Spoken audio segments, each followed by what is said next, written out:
Have you ever spent an entire weekend decluttering your home, only to look around afterward and feel like nothing really changed? If so, you are not alone. After the age of 60, many of us begin to crave more peace, more space, and less weight from things we no longer use. Yet too often, we fall into habits that seem productive but actually keep us stuck. Today, I want to gently guide you through 7 common traps that many older adults face when trying to declutter. These are not small mistakes.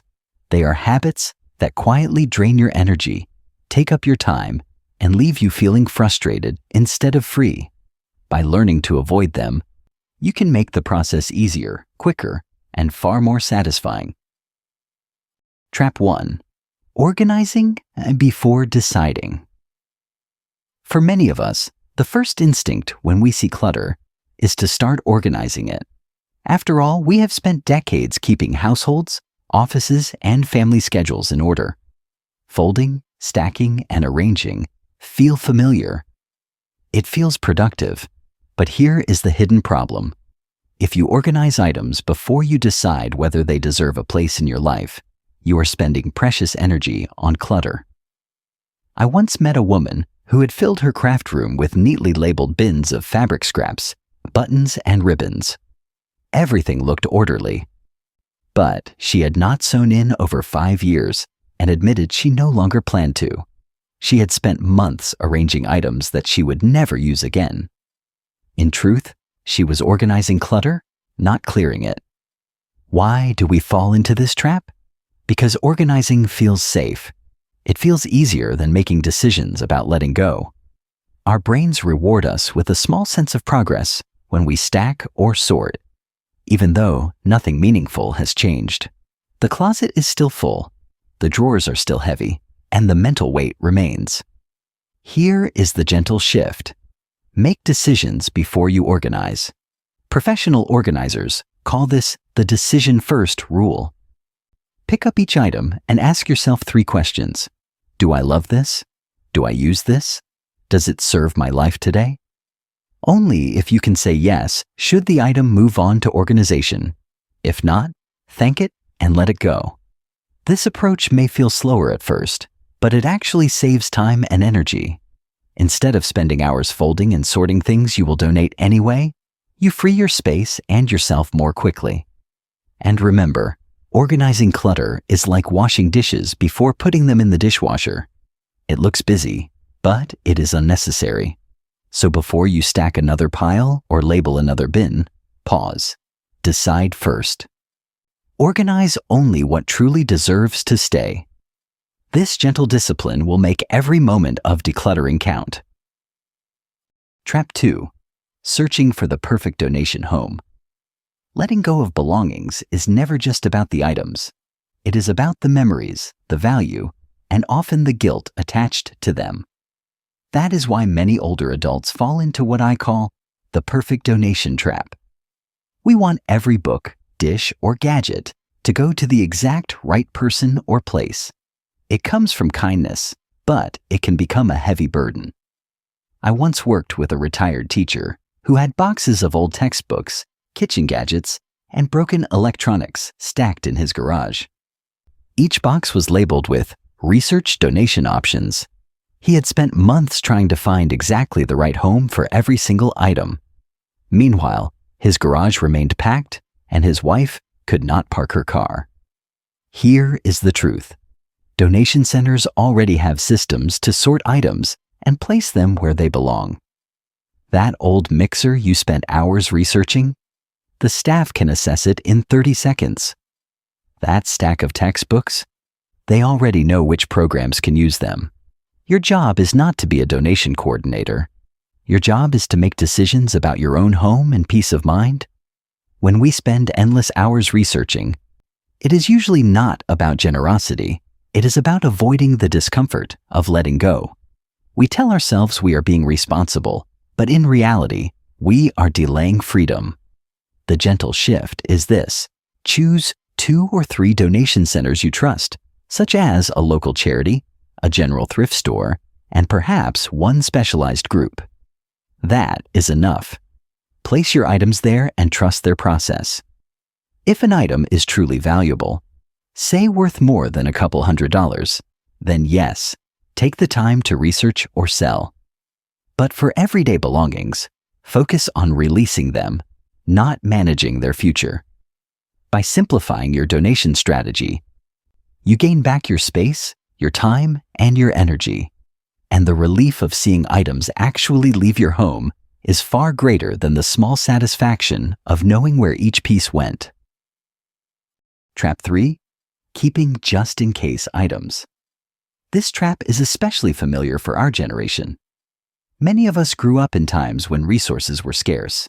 We learned to save string, jars, clothing, and tools because replacement might be hard or expensive. That mindset helped us then, but today it can quietly rob us of peace. I once visited a basement that looked like a miniature store. Shelves were lined with backup linens, kitchen gadgets, clothes labeled "If I lose weight," and boxes marked "Maybe red again." The owner admitted she had not touched 80% of those items in years. Yet she was paying with her space and her peace of mind to keep them. The just-in-case mentality comes from fear. Fear of the future, fear of not having enough, fear of regret. But here is the reality. Most just-in-case items are never used when the moment arrives. The emergency candle has melted in storage. The clothes no longer fit your lifestyle. The books no longer interest you. Meanwhile, they take up space and create clutter that you live with every day. There is also a hidden cost. Each item you save, just in case, is a decision you postpone. Your brain quietly tracks it, adding low-level stress to your daily life. Instead of giving you comfort, these items keep you tethered to a sense of scarcity. Here is the gentle shift. Ask not, "What if I need this someday?" But, "How does this item serve my life today?" If it has not been used in 2 years, it likely will not be needed in the next 2 years either. Of course, keep important documents, sentimental treasures, or seasonal items you truly use. But let go of the rest. Freedom comes when you choose to live for today instead of storing for a future that may never come. Your home becomes lighter, safer, and calmer. And the energy once tied up in managing just-in-case items is freed for enjoying the life you have now. Trap 4. Decluttering the same area over and over.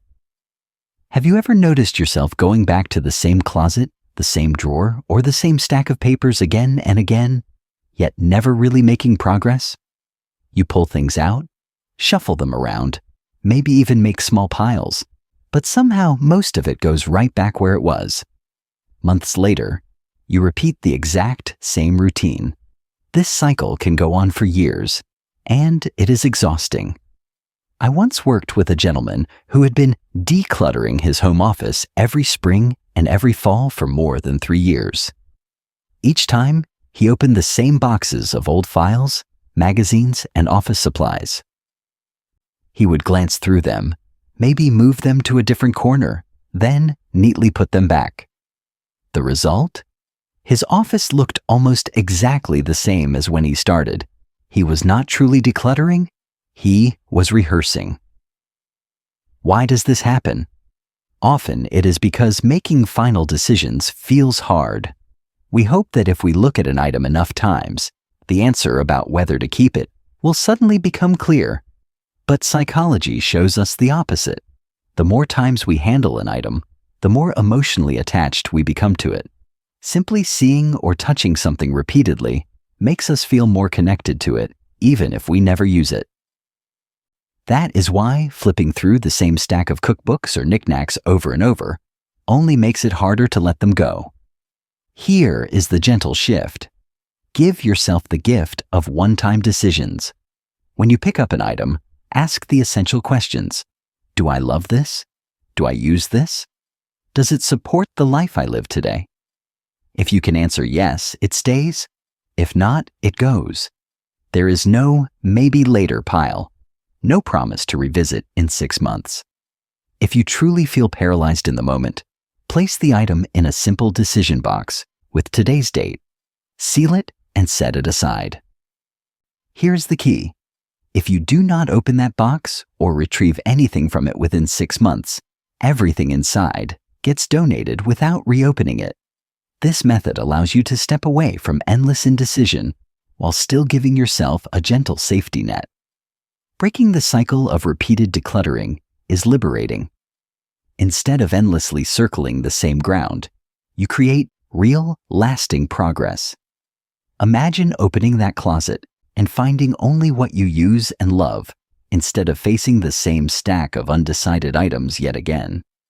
For older adults, this is more than organization. It is peace. It means less bending, less lifting, and less frustration with the same stubborn clutter.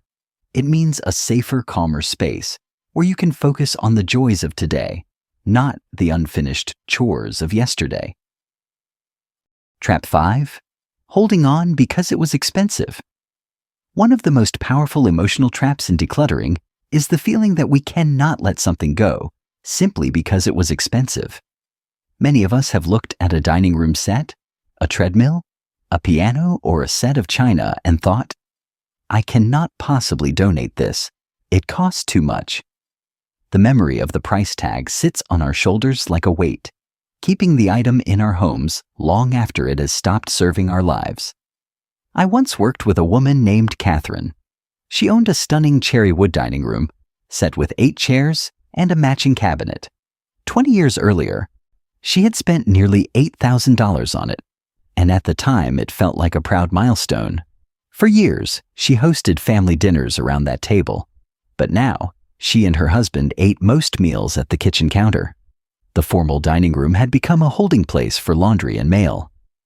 Whenever she considered letting the set go, guilt rushed in. But it cost so much. Here is the truth. The money was spent long ago. Whether the item stays or leaves, those dollars will never return. What can return to you is something far more precious: your space, your energy, and your peace of mind. Keeping an item you do not use does not honor the money you spent. It simply forces you to pay an ongoing rent in stress and clutter. This trap is especially strong for our generation. We remember when large purchases required months of saving. That treadmill represented hope for better health. That piano symbolized culture and accomplishment. That china set carried dreams of elegant family gatherings. Letting go feels like admitting failure or waste, but it is not. It simply means the item has completed its role in your life. Try this shift in perspective. Calculate cost per use. Imagine you bought a treadmill for $2,000 and used it 50 times. That is $40 per workout. It served its purpose, even if it now sits unused. Keeping it for another 5 years without touching it does not lower that cost. It only takes up your space and reminds you of guilt. The same applies to furniture, kitchen gadgets, or hobbies you no longer pursue. Sometimes, the most respectful way to honor an expensive purchase is to release it to someone who will actually use it. That treadmill could support a neighbor's fitness journey. That piano could inspire a young student's love of music.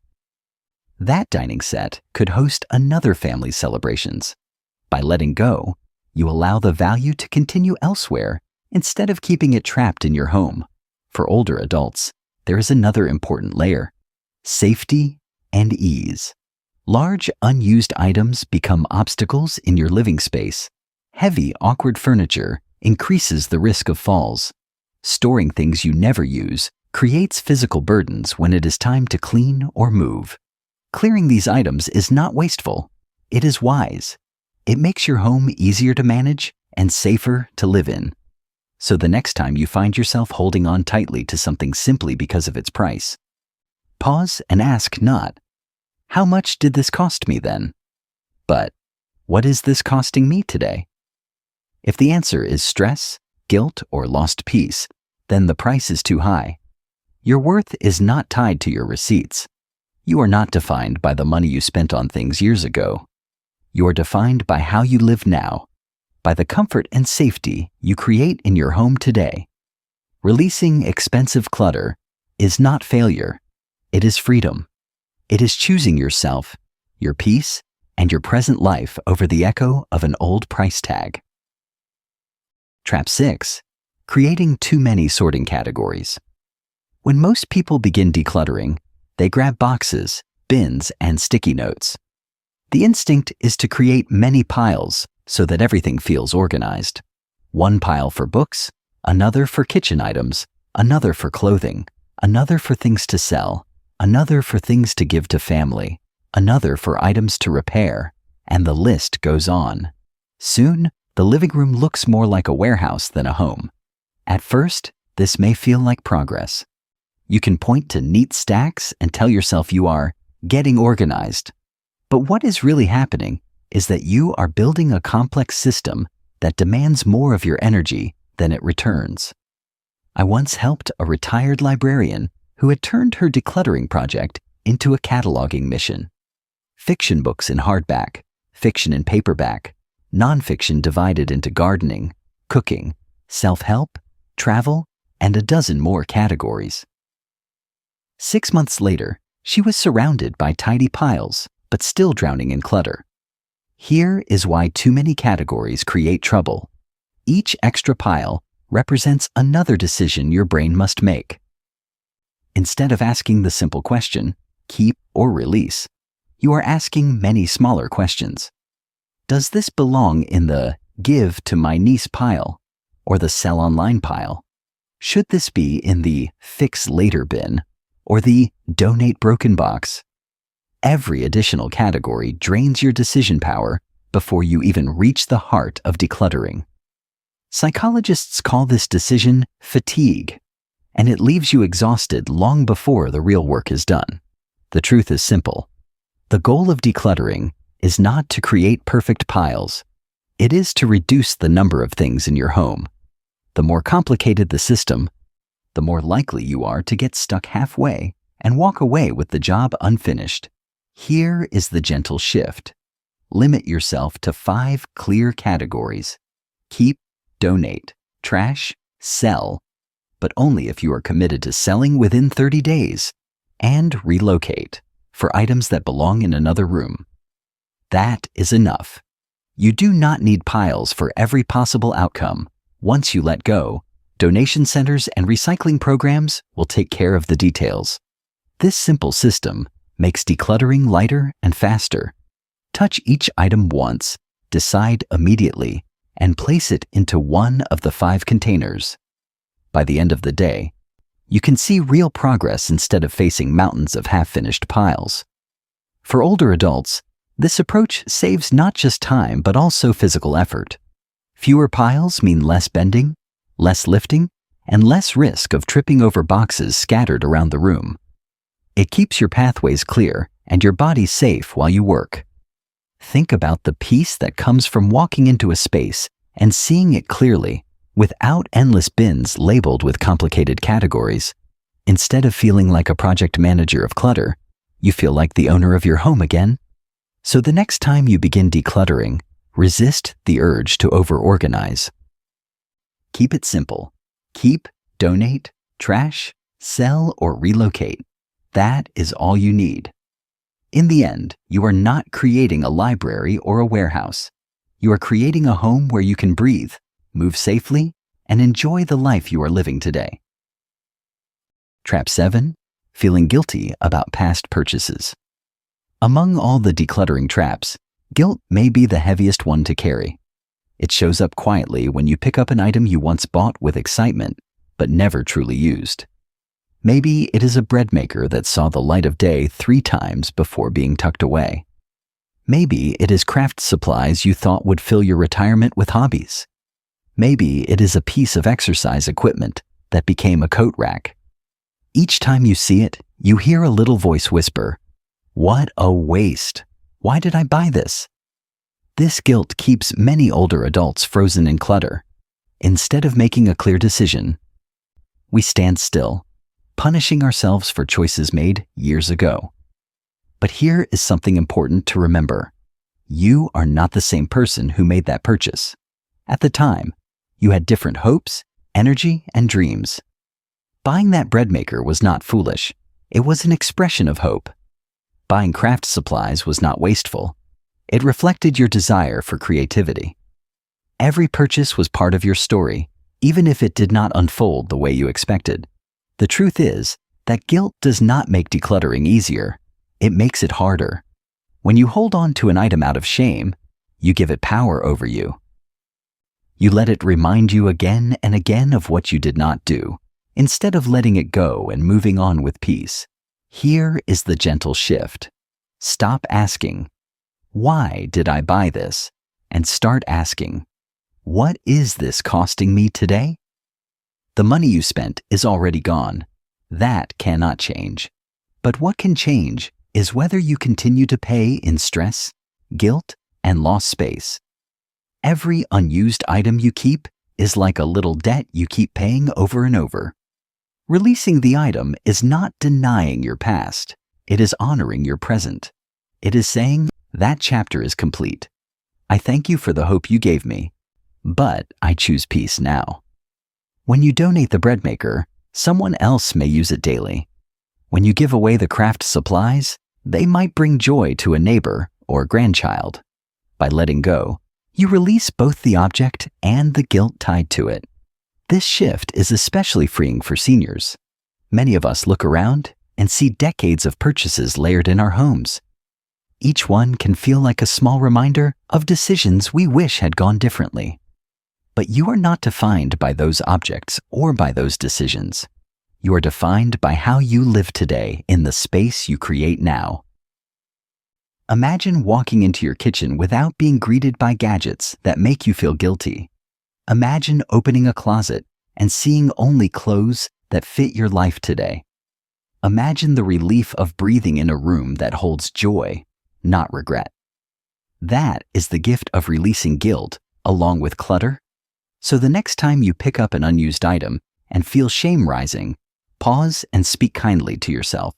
Say, I am not my purchases. I am not my past. I choose freedom. Then let it go. You deserve a home filled with peace, not with punishment. My friend, decluttering after 60 is not about chasing perfection.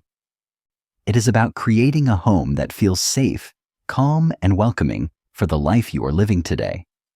When you let go of the useless tasks and the guilt that keeps you stuck, you gain something far more valuable than a tidy room.